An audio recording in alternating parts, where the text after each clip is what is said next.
दोस्तों, कई बार लोग आपसे प्रश्न करते होंगे कि सनातन में ऐसा क्या है। मनुवाद और ब्राह्मणवाद कहकर लोग सनातन की निंदा करने की कोशिश वैसे ही करते हैं जैसा मूर्ख पश्चिम वासियों ने गैलीलियो की निंदा की थी। और वही मूर्ख आज कहते नहीं अघाते कि विज्ञान पश्चिम की ही देन है। ये पश्चिमवासी जब जंगली जीवन जी रहे थे तब सनातनी वेदों, उपनिषदों, पुराणों में धर्म, तत्वज्ञान, विज्ञान, सामाजिक व्यवहार की ऐसी अनमोल मोतियां रच रहे थे जिसकी था आज तक न मिली। वेदों और उपनिषदों पर मेरे सहयोगी चैनल द हिंदू डायलॉग पर चर्चा नियमित प्रसारित होती है। आप जरूर सुने। आज हम सामाजिक व्यवहार में विदुर नीति की जानकारी लेंगे।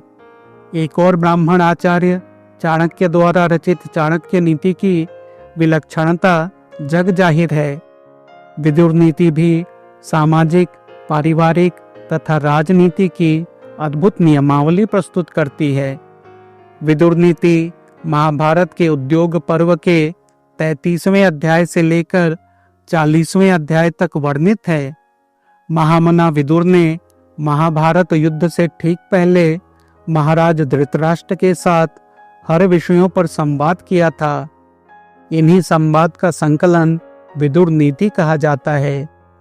महापुरुष विदुर की इस नीति में राजा और उनकी प्रजा के प्रति उचित कर्तव्यों की विधि पूर्वक नीति का विवरण मिलता है।